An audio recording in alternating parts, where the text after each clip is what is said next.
Voy a hablar de las similitudes entre el fujimorismo y nuestra derecha radical en general y el régimen chavista de Venezuela, a raíz de que en redes sociales colgué una foto del famoso trencito en el que, digamos, Hugo Chávez y Keiko Fujimori bailan eh, haciendo un trencito, como es habitual durante una fiesta en el que ella toma de las caderas a Hugo Chávez. Algunos me dijeron, bueno, pero no era funcionaria pública y eso no demuestra nada. Y sí, no demuestra nada si ese fuera el único hecho al que uno pudiera remitirse. Un baile no significa gran cosa. Pero que no fuera funcionaria pública es discutible, era primera dama y la primera dama tiene acceso a recursos públicos. El baile fue tras la conclusión de la cumbre del Grupo de Río en junio del año 2000. Recordemos que en junio del año 2000 se produjeron las elecciones en segunda vuelta para elegir presidente en el Perú, que fueron cuestionadas internacionalmente. Les cuento un poco cómo cubrió el diario de centro derecha español El Mundo el tema en su momento. Este es el titular y el subtítulo o digamos, cómo encabezó el diario El Mundo la información el 9 de junio del año 2000. Hugo Chávez respalda a Fujimori y afirma que el único juez es el pueblo peruano. El presidente de Venezuela califica de triunfo moral el rechazo de la OEA de frenar la condena a los comicios peruanos. Es decir, Hugo Chávez se vanagloriaba de que en la OEA hubiera fracasado una moción de condena sobre el proceso irregular que se llevó a cabo durante las elecciones de segunda vuelta en el Perú, similar al intento de exigir rendición de cuentas al gobierno venezolano que no fue aprobada en la OEA, del cual hablamos en la sección de noticias. Y esta tampoco es el único precedente. Esto había ocurrido inmediatamente antes del baile en cuestión. Ya el año 92, recordémoslo, después del golpe de Fujimori del 5 de abril de ese año hubo un intento de golpe también en Venezuela, digamos, encabezado por Hugo Chávez contra el gobierno de Carlos Andrés Pérez. Ese intento de golpe en Venezuela fracasó y 93 militares que fueron parte de la sonada golpista encabezada por Hugo Chávez se asilaron en el Perú de Fujimori en ese entonces. El año 2000, solo meses después de que Chávez apoyara en la OEA el proceso electoral organizado o fraguado, cabría decir, por Fujimori en el Perú, en octubre de ese año, el 2000, Hugo Chávez extendió a Fujimori una visa extraordinaria, un poco implicando que podía solicitar asilo político en Venezuela y que el mismo sería bienvenido por el gobierno.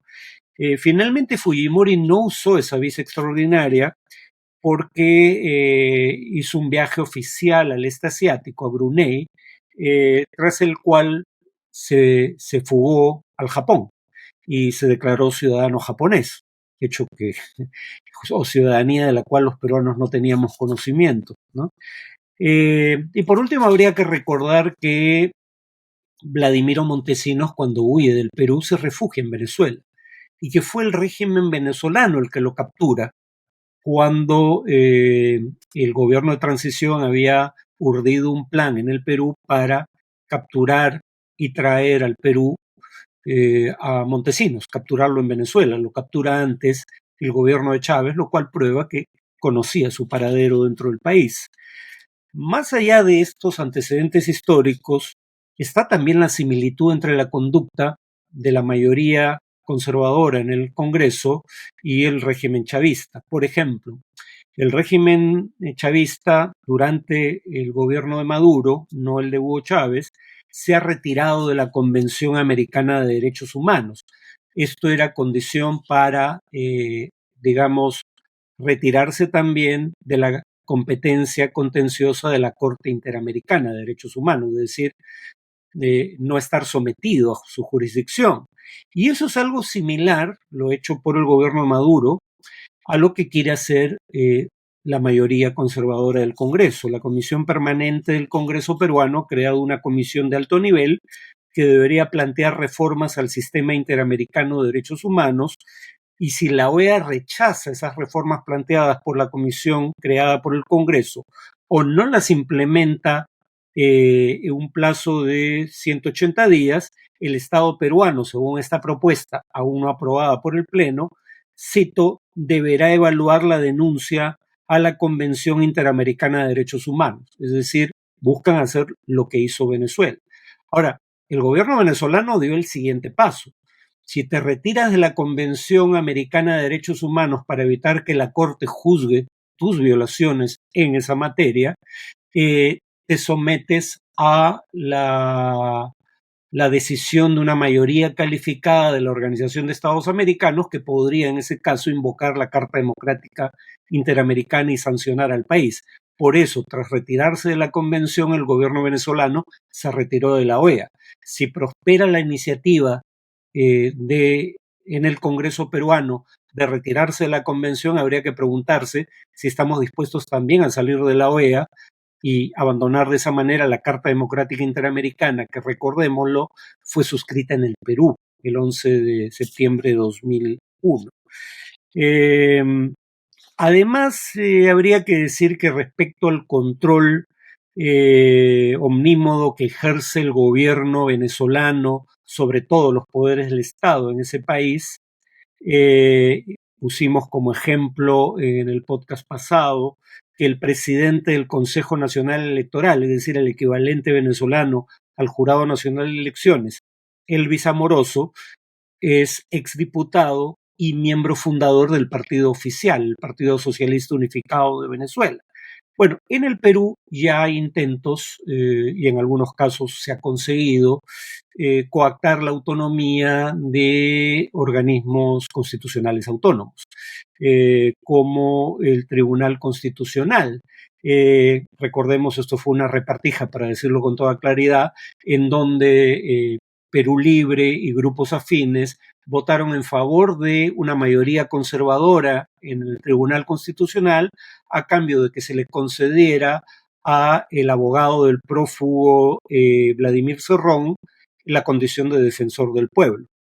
Ya ha habido intentos de destituir a miembros del Jurado Nacional, de la Junta Nacional de Justicia, y hay ya proyectos para disolver la Junta Nacional de Justicia, que es la que nombra jueces y fiscales, nombra y puede remover jueces y fiscales, ¿no?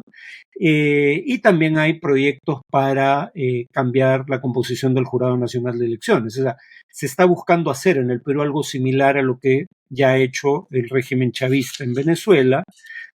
Y respecto a las palabras estentorias de nuestro canciller en la reciente reunión de la Organización de Estados Americanos, yo podría suscribir buena parte de lo dicho ahí si no fuera por este detalle. El mismo canciller que dice lo que voy a citar a continuación en la OEA, es el canciller que manda callar a los gobiernos democráticos occidentales que cuestionan normas que atentan contra los derechos constitucionales de todo ciudadano en un país como el nuestro. González Olaechea, en la red X, dijo: condeno en todos sus extremos la suma de irregularidades con voluntad de fraude por parte del gobierno de Venezuela. El Perú no aceptará la violación de la voluntad popular del pueblo venezolano. Aunque no se trata ni por asomo de una violación similar, cuando 15 democracias occidentales, entre ellas Estados Unidos, Francia, Reino Unido, Canadá, se pronunciaron respecto a una ley, un proyecto de ley en discusión en el Congreso, que coactaría la autonomía y, para efectos prácticos, suspendería el financiamiento externo de organizaciones no gubernamentales. Lo que dijo en la Embajada de Canadá el canciller González Olaechea fue lo siguiente: ese diálogo con estos gobiernos, para hablar de amistad, tiene que ser franco y respetuoso. La diplomacia es el arte de hablar y a veces de callar. mandó callar a las democracias occidentales cuando se pronunciaron, y no fue la única vez, dicho sea de paso, sobre lo que consideraban alteraciones al orden democrático o violaciones a los derechos humanos en el Perú, pero el gobierno peruano sí tiene la prerrogativa, aparentemente, de pronunciarse sobre temas similares en el caso de Venezuela. Bueno, esto es un proceso de toma y daca. Si ellos no pueden pronunciarse sobre lo que pasa en el Perú, porque el Perú podría pronunciarse sobre lo que pasa en Venezuela. Veamos además cómo las partes justifican su actitud frente a las opiniones de gobiernos del exterior. Cuando se trató de las expresiones del canciller peruano respecto del pronunciamiento de 15 democracias occidentales más la Unión Europea, el congresista Montoya en la red X dijo que respaldaba esas declaraciones, cito, contra los intentos de injerencia en asuntos internos del país por parte de algunas embajadas extranjeras, y añadió, somos independientes y soberanos. Primera cuestión, no, digamos, afecta a tu soberanía el que se te exija que cumplas con tratados internacionales que el Estado peruano suscribió voluntariamente. Nadie lo obligó. Puede salirse el Estado peruano de esos tratados, pero no puede dejar de cumplirlos mientras sea parte de ellos. Pero además en Venezuela el argumento contra las opiniones del canciller González Olaechea, entre otras respecto al fraude ostensible que se llevó a cabo en Venezuela, fue exactamente el mismo. El gobierno venezolano expresa su más firme rechazo ante las injerencistas acciones y declaraciones de un grupo de gobiernos de derecha subordinados a Washington,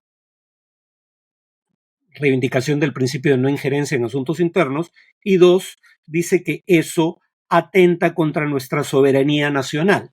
O sea, en otras palabras, el argumento del gobierno de Maduro es exactamente el mismo que el del congresista Montoya. Ese es el problema con lo dicho por el canciller. Tu autoridad moral para hacerlo se ve reducida dramáticamente cuando aplicas la ley del embudo. Lo ancho para ti, lo angosto para tus rivales políticos. Eso sería todo por hoy. Nos vemos en el siguiente podcast.